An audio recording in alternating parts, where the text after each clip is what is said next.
La vitesse de charge de cette nouvelle batterie pourrait faire taire les débats sur la voiture électrique. Une récente étude OpinionWay pour le réseau de garagistes Speedy révélait que 84% des Français appréhendent le manque d'autonomie des voitures électriques. Dans le même temps, ils sont 53% à déclarer envisager de passer électrique.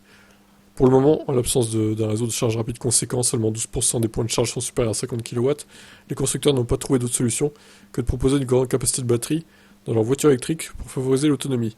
Mais ces énormes batteries ne sont pas sans conséquences pour l'écologie. Une des solutions est envisagée, c'est-à-dire réduire la taille des batteries pour avoir d'avoir des cellules qui se rechargent rapidement.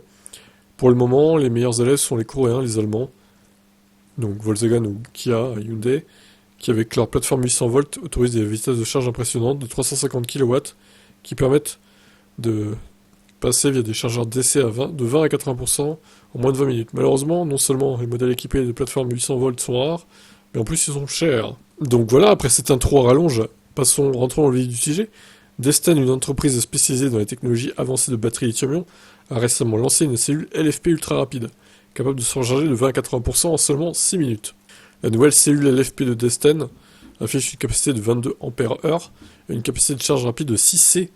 Cette dénomination indique que la batterie peut être chargée 6 fois sa capacité en fait quoi. Donc une batterie de 50 kWh pourrait être rechargée à 300 kW, potentiellement. Pour une batterie LFP, c'est énorme.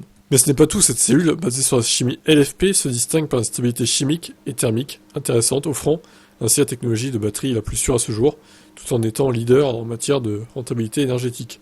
Cette innovation pourrait révolutionner non seulement le transport électrifié, mais aussi le stockage d'énergie, en réduisant considérablement les temps de recharge pour les véhicules électriques et en permettant au réseau électrique d'accéder à un stockage de courte durée à un coût de kilowattheure faible, avec une sécurité accrue.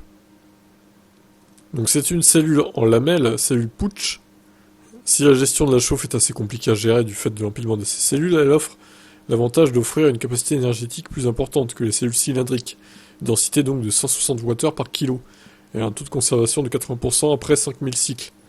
En outre, un aspect remarquable selon l'entreprise est que la cellule ne chauffe que de 15 degrés lors de la charge à 6C, ce qui contribue à sa sécurité.